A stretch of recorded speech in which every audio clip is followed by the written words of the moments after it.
पारिक हैं, political analyst है। मयूर, आपसे मेरा सवाल ये होगा, जिस तरह की उम्मीदें मोदी सरकार से है, जिस तरह की ग्रोथ रफ्तार यहाँ पर दिख रही थी, मोदी 2.0 हो या पहले टर्म में भी अब दिख रहे थे, लेकिन इस बार की स्थिति बिल्कुल अलग है। क्या लग रहा है उस तरह की रफ्तार के साथ ये इस बार की भी सरकार दौड़ेगी? आप इस पर क्या कहेंगे मयूर?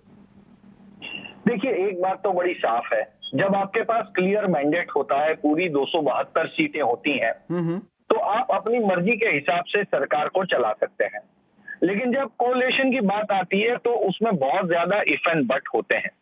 तो विश्व मोहन जी, आपके सवाल में ही जवाब छिपा हुआ है कि यहाँ पे साझा सरकार चल रही है तो फैसले साझा होंगे तो गति में थोड़ी फर्क पड़ेगी।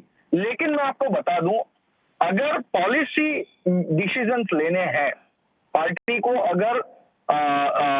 को अगर देश को चलाने के लिए जो नीतिगत निर्णय लेने हैं, वो नीतिगत निर्णय मूलभूत रूप से संसद में पारित करना यहां से आगे मुश्किल होगा। खासकर वो रिफॉर्म्स जिसमें 2/3 बहुमत की जरूरत होती है, वो रिफॉर्म्स तो अब यहां से आगे आएंगे ही नहीं। तो रिफॉर्म यहाँ से दिक्कत हो सकती है। बिल्कुल है जी जी, बड़े रिफॉर्म यहाँ को पास कराना यहाँ से मुश्किल हो सकती है, वो भी उन पर निर्भर करेगा जो विपक्ष में बैठे हुए हैं। हाँ बिल्कुल, जो बड़े रिफॉर्म्स है, मतलब जो यूसीसी की बात हो रही थी, जो एनआरसी की बात हो रही थी, वो आप एक बात समझ लीजिए कि अगले 5 साल तक वो होना बड़ा मुश्किल है, अगर हम ये हाइपोथेसिस पे चलते हैं कि एनडीए की सरकार 5 साल तक चलेगी। क्योंकि हुआ यह है कि जेडीयू के प्रवक्ता की तरफ से पहले ही ये बात फ्लैग कर दी गई है कि जो अग्निवीर योजना है और किसान के रिफॉर्म्स है और इसी के साथ जो यूसीसी है, ये 3 मामलों के ऊपर हमें अब डिस्कशन चाहिए। यानी कि पहले ही रेड फ्लैग उन मामलों पे दिखाया गया है जिसको आपको छेड़ना नहीं है, जिसके बारे में पहले आपको आपस में डिस्कशन करनी है। जहां तक बात है ऑलरेडी अप्रूव्ड पॉलिसीज की, तो वो हमें यहाँ पे लागू होती हुई दिखेंगी, क्योंकि उसके लिए फर्दर ज्यादा कोई भी चीज करने की आवश्यकता नहीं है। तो गति थोड़ी सी धीमी होगी, इसमें शक नहीं है, लेकिन गति ही नहीं होगी ऐसा तो नहीं होगा। यहाँ बिल्कुल सही बात है। बहुत सारी चीजें ऐसी है यहाँ पे, जितने कोलिशन में कई सारी ऐसी भी पार्टियां हैं जो ग्रोथ को सपोर्ट भी करती, चाहे वो टीडीपी हो जो ग्रोथ ओरिएंटेड हो।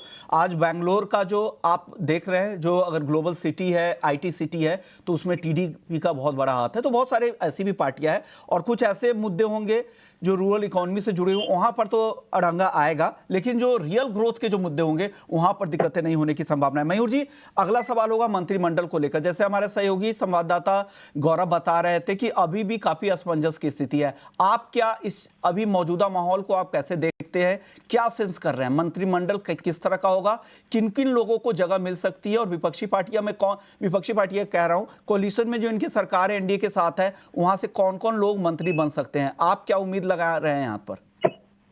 विश्व मोहन जी, अगर आपने किसी के पास से कुछ लिया है तो आपको कुछ देना भी पड़ेगा। ये बात बहुत एकदम दिए जैसी साफ बात है।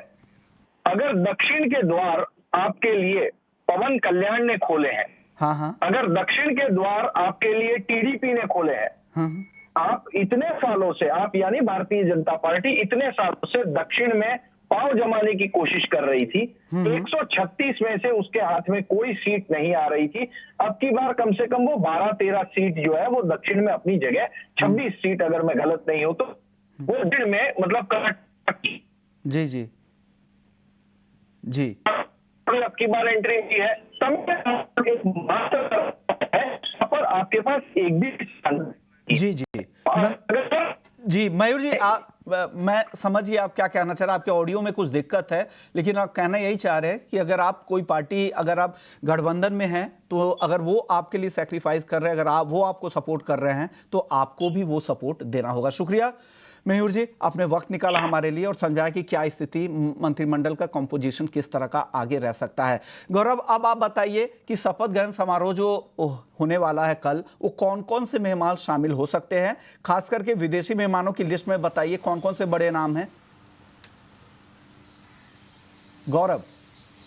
बिल्कुल, देखिए बहुत महत्वपूर्ण, जी बिल्कुल बिल्कुल, महत्वपूर्ण जो इस पूरे मामले में जो अगर हम सूची की बात करें तो देखिए बांग्लादेश से जो है वो शेख हसीना जो है प्रधानमंत्री वो यहाँ पर भारत पहुंच चुकी हैं और इसके साथ साथ अलग अलग देशों से जो है लोग वहां पर पहुंचे हैं। मालदीव के राष्ट्रपति की बात करें मोहम्मद मुइज़्ज़ू ने भी प्रधानमंत्री के जो बुलावे को है शपथ ग्रहण में शामिल होने के लिए स्वीकार किया और बताया जा रहा है कि तकरीबन 8,000 मेहमान जो हैं वो शामिल होंगे। और चूंकि भारत ने खास करके हिंद महासागर क्षेत्र को लेकर जो अपनी फॉरेन पॉलिसी है जिसको प्रधानमंत्री मोदी ने 2015 में सागर विजन का नाम दिया था, उन क्षेत्रों में भारत के कूटनीतिक और राजनयिक संबंधों को मजबूत करने के लिहाज से उन सभी देशों के जो राष्ट्राध्यक्ष हैं जो कि हिंद महासागर या आप कहें कि इंडियन ओशन के क्षेत्र में आते हैं सागर विजन के तहत, उन सभी को जो है वो आमंत्रित किया है। इसके अलावा हम बात करें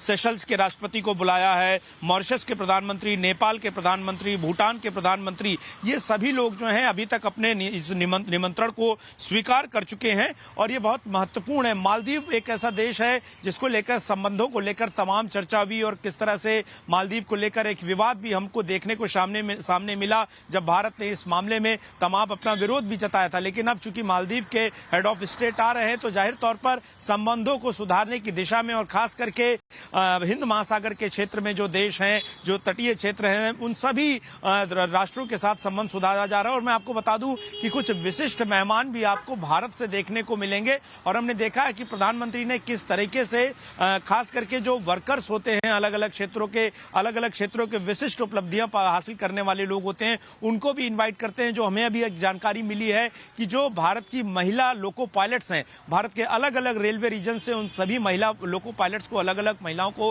बुलाया गया है। तो 8,000 ये गेस्ट की सूची है और उसमें हमको कई अनोखे मेहमान भी देखने को मिलेंगे जो भारत से होंगे। लेकिन हेड ऑफ स्टेट्स की बात करें तो जाहिर तौर पर अगल बगल के जितने भी देश हैं जो कि हिंद महासागर के क्षेत्र में है, जैसे कि मैंने बताया मॉरिशस हो या सेशल्स हो या मालदीव्स हो, नेपाल हो, भूटान के अगर मैं बात करूं जो भारत से सटा हुआ है उधर, तो इन सभी देशों के राष्ट्राध्यक्ष को बुलाया गया है। और सबसे महत्वपूर्ण यही है कि भारत अपने पड़ोसी मुल्कों के साथ अपने संबंधों को मजबूत करे। हो सकता है कि अन्य राज्यों के जो राजदूत यहाँ पर हैं उन सभी उनकी बड़ी संख्या में उनकी उपस्थिति जो है वो यहाँ पर दिखाई देगी। तो एक अच्छा खासा शपथ ग्रहण समारोह होगा और कहीं ना कहीं भारत के प्रधानमंत्री नरेंद्र मोदी लगातार तीसरी बार प्रधानमंत्री चुनने का जो दूसरी बार वो इतिहास में रिकॉर्ड कायम कर रहे हैं प्रथम प्रधानमंत्री जवाहरलाल नेहरू के बाद। जाहिर तौर पर वो एक संदेश देना चाहेंगे कि कैसे एक ग्लोबल लीडर के तौर पर और साथ ही साथ भारत एक ग्लोबल देश के तौर पर जो है ग्लोबल शक्ति के तौर पर उभर रहा है। खास करके अगर हम आर्थिक क्षेत्र में बात करें, दूसरा वैश्विक समस्याओं के समाधान में भारत की कूटनीतिक परिस्थितियां जो रही हैं, कूटनीतिक स्टैंड जो रहा है और जिसमें भारत ने एक अहम योगदान कई बड़े मामलों में सुलझाया है और अपनी दिखाया और खास करके प्रधानमंत्री मोदी ने उसमें आगे बढ़ चढ़कर हिस्सा लिया है, उस सभी की झलक जो है कल हमें राष्ट्रपति भवन के समारोह कार्यक्रम में, शपथ ग्रहण समारोह कार्यक्रम में होने वाले उस कार्यक्रम में सारी झलक दिखाई देगी। गौरव, आपने पूरी जानकारी दे दी कि कौन कौन से मेहमान वहां पर शामिल